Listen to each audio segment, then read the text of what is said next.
धीरू भाई अंबानी गरीब घर के थे। इनकी माँ बहुत गरीब थी। ये चना मुरमुरा वो चावल का लैया बेचते थे, मंदिर पर जाकर बड़ी परात में रख के 1 रुपया मंदिर में दान दे देते थे। पुजारी बोलता था दान मत करो, तुम गरीब आदमी हो। बोले माँ ने कहा थोड़ा दान रोज करना। वो धीरू अंबानी केवल 10वीं पढ़ा व्यक्ति आज रिलायंस का वो इतना बड़ा फर्म खड़ा किया है। वो तो मरकर चले गए, अब उनके बेटे मुकेश अंबानी संभाल रहे हैं। इतने उनके पेट्रोल पंप हैं। 40 किलोमीटर के एरिया में रिलायंस की रिफाइनरी है जामनगर में। खुद के हवाई जहाज हैं। 27 मंजिल ऊंचे उनके मकान हैं। और क्या क्या उनके पास। क्या ये हुआ, कैसे हुआ? ये सब आत्माओं का भाग्य होता है। इसलिए ऐसे कर्म करो कि तुम भाग्यशाली बनो। अब भाग्य कैसे उदय होगा? भाग्य कैसे उदय होगा?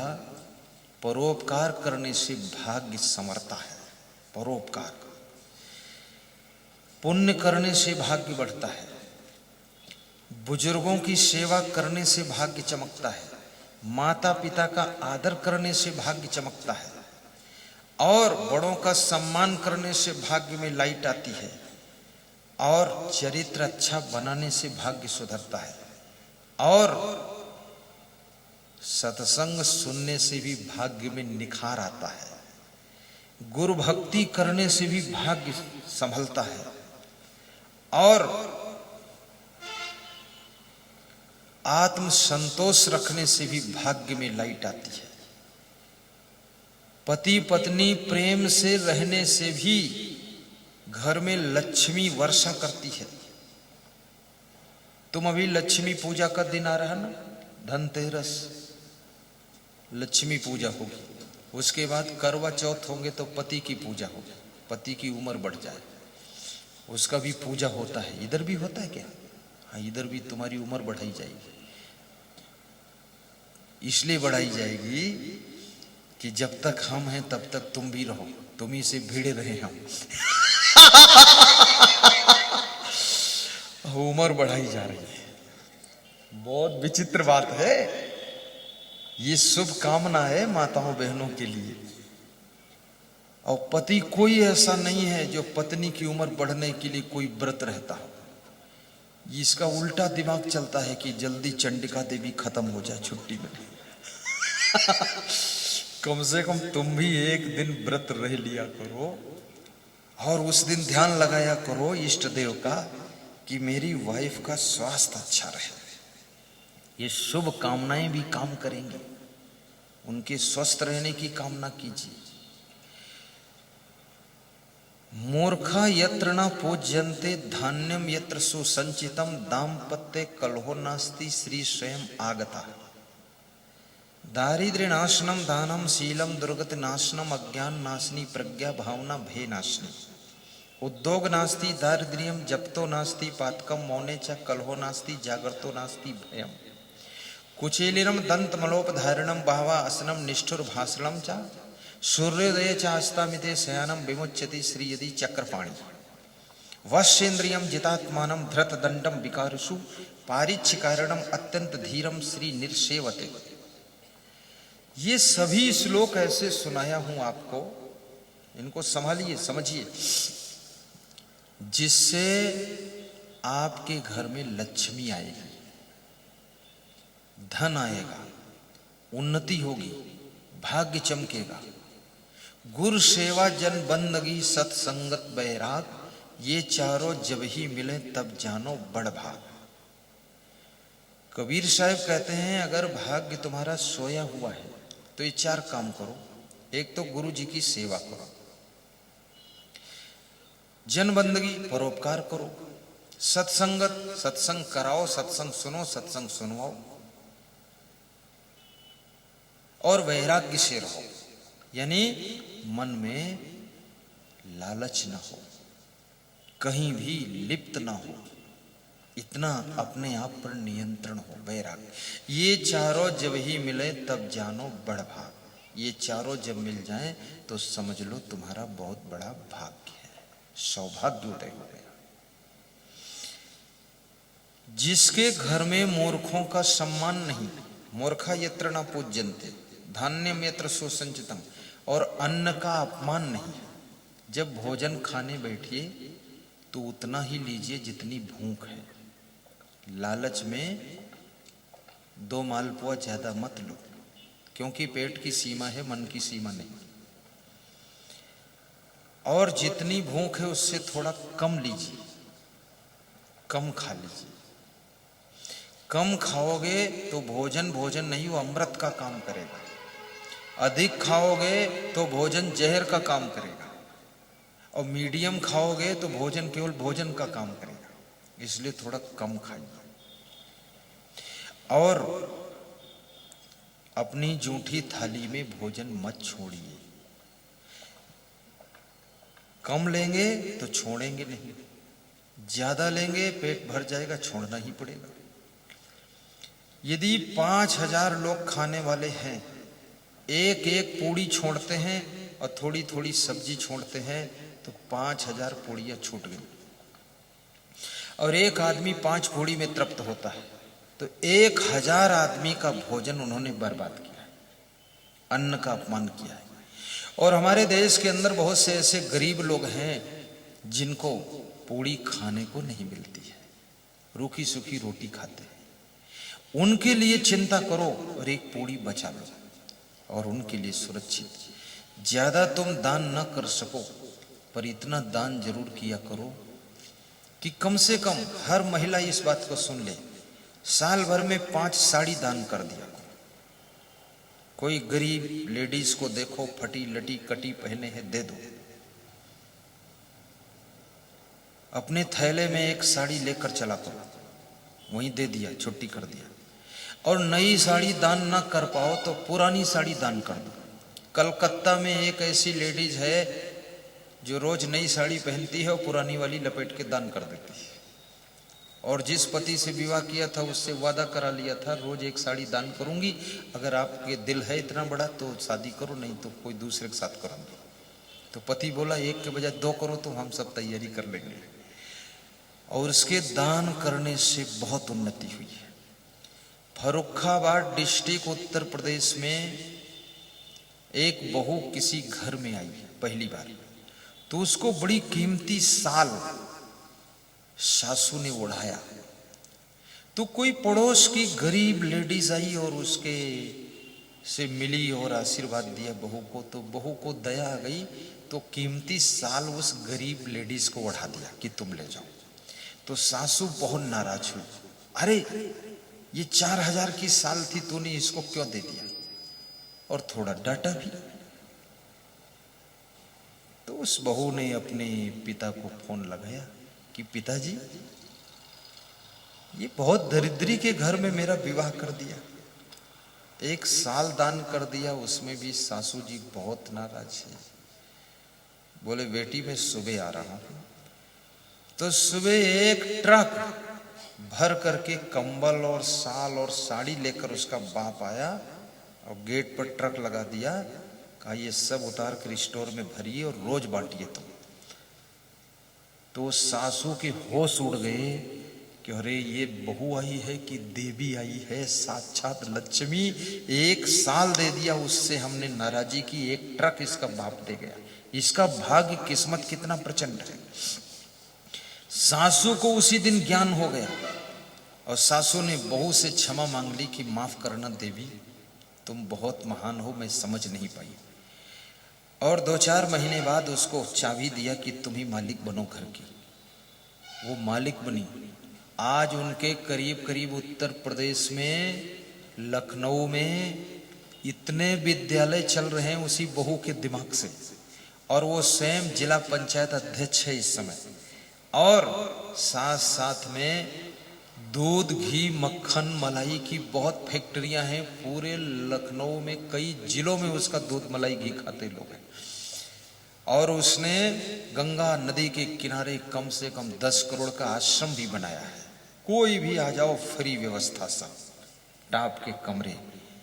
तो उसकी सासू ने कहा, मुझे नहीं पता था मेरे घर में लक्ष्मी का अवतार आया है। अब मैं तो पछता रही हूं इसको जो डांटा था मैंने। ऐसे होता है, दान करने से भाग्य बढ़ता है। दारिद्र्य नाशनम दानम, इसलिए दान भी करना चाहिए। कुछ लोग सोचते हैं दान करने से पैसा घट जाता है।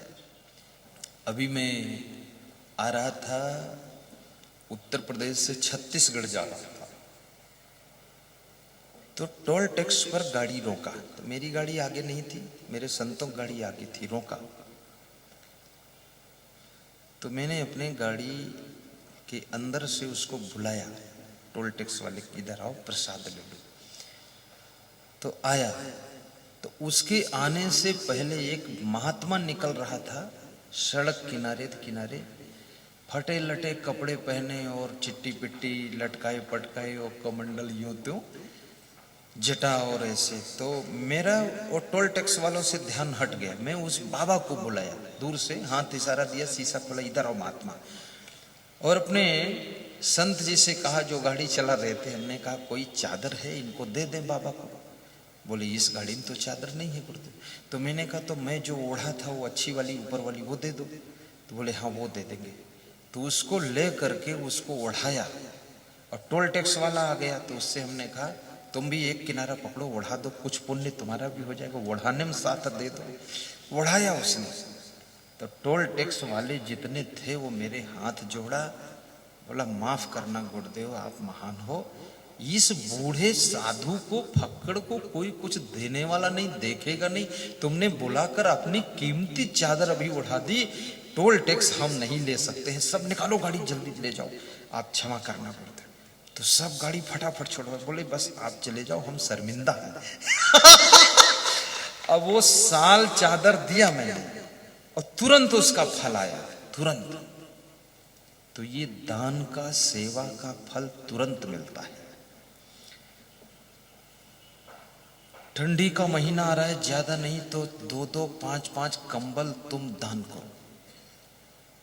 देखना फिर तुम्हारे घर में क्या होने वाला है, बहुत कुछ होने वाला है। ऐसा नहीं कि हमको दान करो, हमको नहीं, जो तुमको नंगा उघाड़ा मिले उसको करो, देखना घटना घटेगी आपके यहाँ।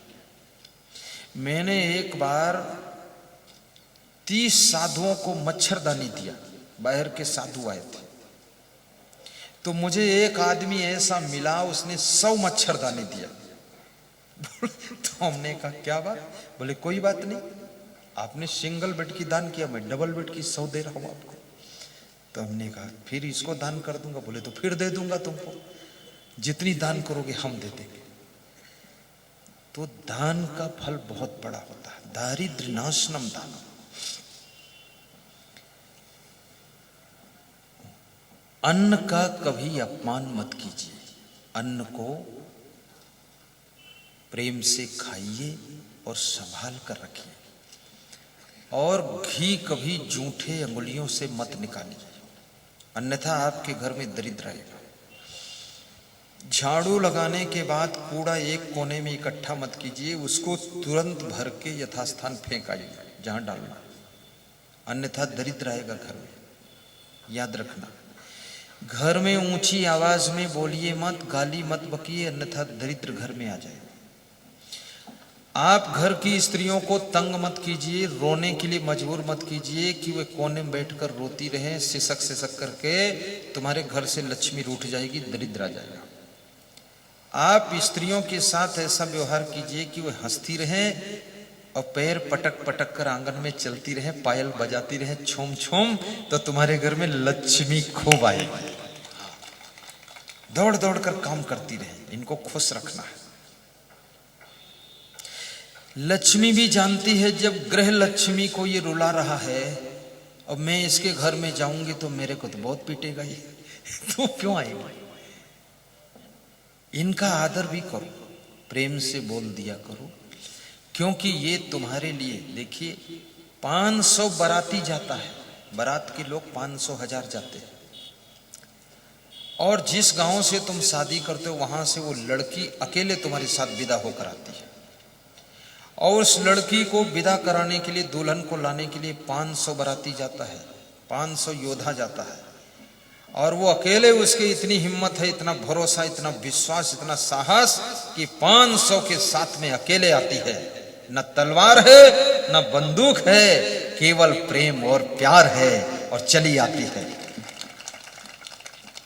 अपरिचित घर में प्रवेश करती है, अपरिचित व्यक्ति को अपना पति मानती है, और अपरिचित सास ससुर को माता पिता की तरह सेवा करती है, और उस घर में रहती है, घर को संभालती है, कितना काम करती है, झाड़ू लगाती, एक स्वीपर का काम है 5,000 रुपये महीने का, भोजन बनाती, एक रसोइया का काम है 10,000 महीने का, 15,000 हुआ। फिर कपड़े धोती है, धोबी का काम करती है, वो भी 5,000 महीने का, 20,000 हो गया। और फिर तुम पैसा कमा के लाते हो, उसको रखती है, बैंक कैशियर का काम करती है, वो भी 10,000 महीने का काम है, तो 20 10 30,000 का हुआ। और फिर तुम गलती करते हो तो पुलिस की तरह तुमको डांटती भी है, तो भी 10,000 महीने का काम है, 40,000 हुआ। फिर तुम्हारे पूरे घर का मैनेजमेंट करती है, और कोई मैनेजर रखो 20,000 से कम में नहीं मिलेगा, तो 60,000 हुआ। और फिर बच्चों को जन्म भी देती है, बच्चों को जन्म देने वाली कोई किराए से लेडीज मिल नहीं सकती है, इतना काम करती है। 60,000 80,000 महीने का, तुम कितना देते हो इनको? कुछ पति लोग तो 800 रुपये भी नहीं दे पाते हैं, तो भी वो खुश रहती है। कृपया इनका ध्यान देना, पैसे दे पाओ न दे पाओ, ज्यादा दो कम दो, कितना दो, जितना दो उतना दो, लेकिन कम से कम प्रेम देते रहना, उसी प्रेम की ताकत से काम करती रहो।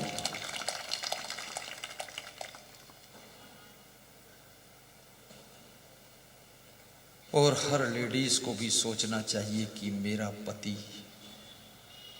नौकरी करता है, रोज जाता है, 8 घंटे काम करके फिर आता है, खेत में भी काम करता है, पुलिस में नौकरी है तो सड़क पर खड़ा रहता है, धूप में धूल में, मिलिट्री में नौकरी है, जान खतरे में लेकर के बॉर्डर पर खड़ा रहता है।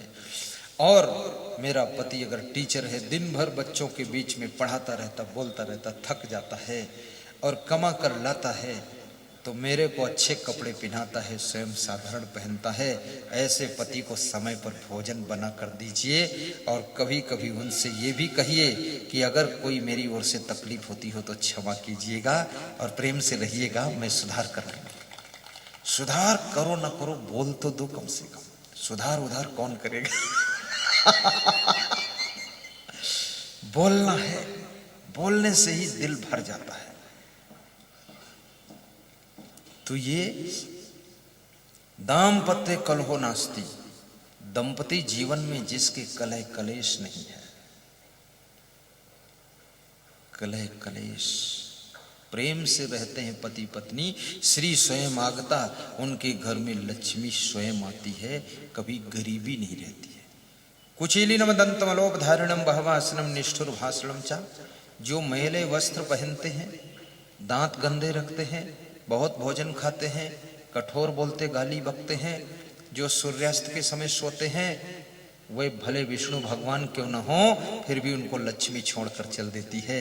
इसलिए कृपया कभी दांत गंदे मत रखिए, कपड़े गंदे मत पहनिए, बहुत भोजन मत खाइए, गाली गलौज मत कीजिए, और सूर्यास्त के समय मत सोइए, तो आपके घर से लक्ष्मी कभी रूठेगी नहीं, सदैव रहेगी। उद्योग नास्ति दारिद्र्यम जपतो नास्ति पातकम मौने च कलहो नास्ति जागरतो नास्ति भयम। उद्योग करने वाले के घर में दरिद्र नहीं आता है। कहें कबीर कुछ उद्यम कीजिए, आप खाए और को दीजिए, कुछ न कुछ उद्यम करो, नर हो न निराश करो, मन को कुछ काम करो, कुछ काम करो, कभी निराश मत होइए, काम कीजिए। तो मैंने आपको विदुर नीति से, चाणक्य नीति से और कबीर साहब से बहुत सारी ज्ञान की बातें श्रवण कराने की कोशिश किया हूँ। धन्य है लक्ष्मी नारायण हरोड़े और ममता हरोड़े, धन्य हो ना। खड़े होकर दिखाओ, ममता खड़ी हो जा बेटी। ये देखो, ये भी टीवी में ही देखते थे, टीवी में देखते देखते इतनी भक्ति आ गई कि गुरुदेव की सेवा के लिए खड़े हो गए। और इन्होंने पूरा हमको यहाँ बुला करके सत्संग करवाया। बैठिए। राकेश साहू ने इनको मदद किया, बापूराव मकोड़े ने अपना मकान ठहरने के लिए दिया। और ये जो जहाँ पर सत्संग हो रहा है, ये सरले जी हैं, क्या नाम इनका, नारायण सरले, इन्होंने अपनी जमीन प्रवचन करने के लिए दी, इनका भी योगदान है। और एक भक्त और हैं जिन्होंने मकान अपना दिया संतों के भोजन बनाने के लिए, ठहरने के लिए। बाकी तो हमारे साथ में सेटिंग ये सब आई है। ये जितना यहाँ देख रहे हैं, ये जमीन यहाँ की, बाकी सब साथ में आया है, खाली जमीन है।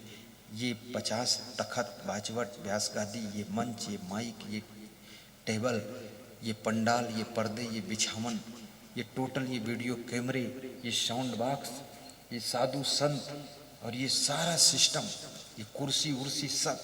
अब भोजन बनाने के बर्तन, चूल्हा, गैस चूल्हा और रोटी चूल्हा, अलग अलग चौकी, बेलन, चलनी, चम्मच, चक्कू, सब साथ में।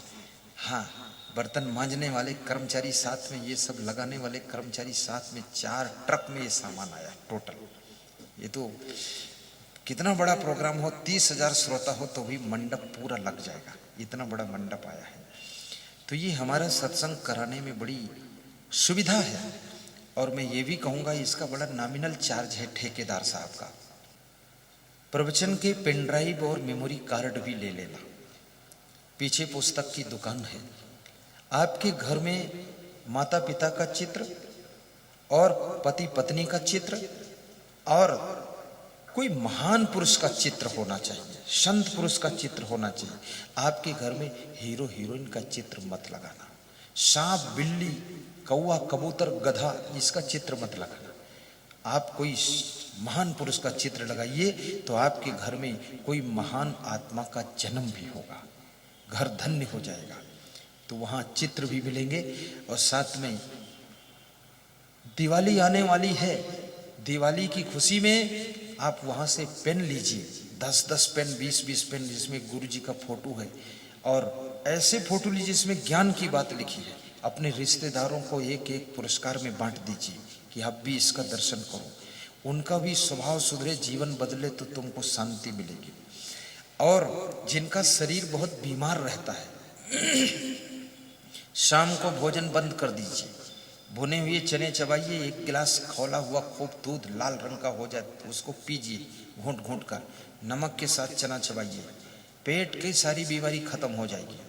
और सवेरे थोड़ा मूली, गाजर, चुकंदर, शलजम, सलाद जैसा टुकड़ा टुकड़ा काट करके, उसमें हरी मिर्च काट करके, और थोड़ा पपीता अलग से, अमरूद अलग से खाइए आप। देखिए क्या आनंद आता है।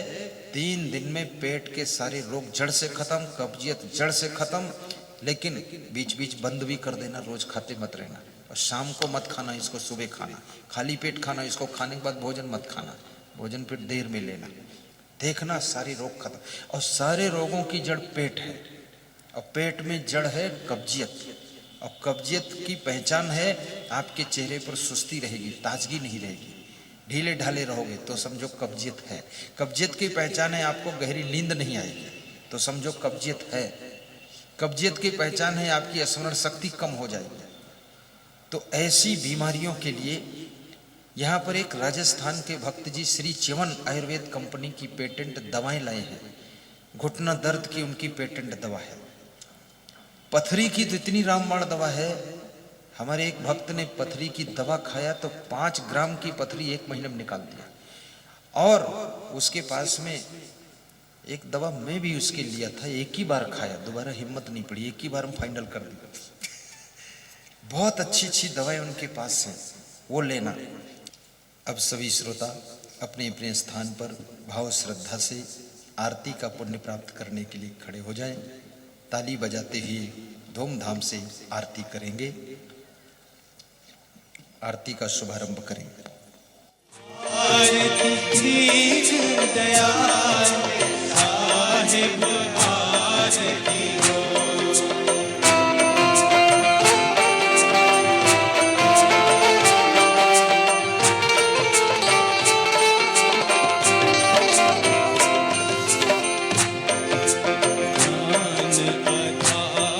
विवेक की बाजी, विवेक की बात। सुरती जोत जहाँ जा साहिब आरती हो, सुरती जोत जहाँ जा साहिब आरती हो। आरती दीन दयाल साहिब आरती हो, आरती गरीब निवाज साहिब आरती हो।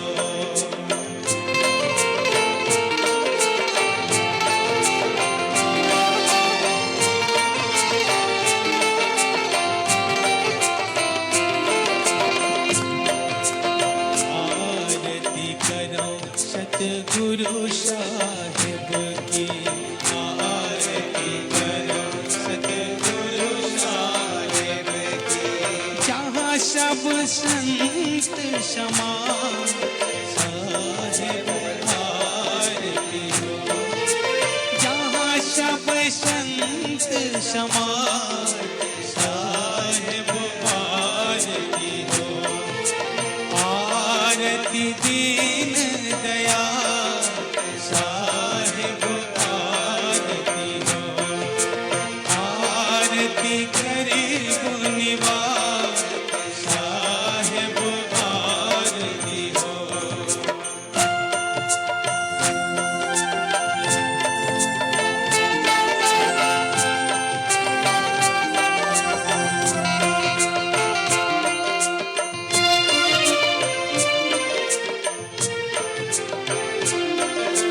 तरस परस गुरु चरण शरण भयो, तरस परस गुरु चरण शरण।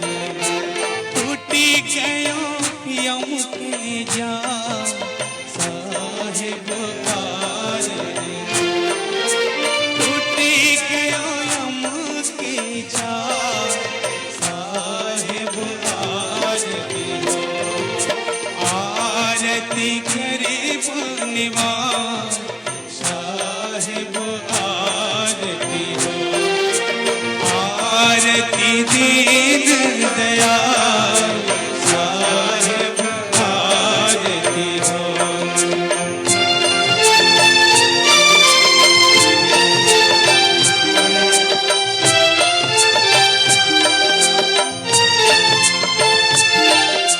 साहिब कबीर संतन की कृपा से, साहिब कबीर संतन की कृपा से। भया हो परख परका साहिब आरती हो, भया हो परख परका साहिब आरती हो। आरती गरीब निवाज साहिब आरती हो, आरती दीन दयाल साहिब आरती हो। बोली सतगुरुदेव की जय।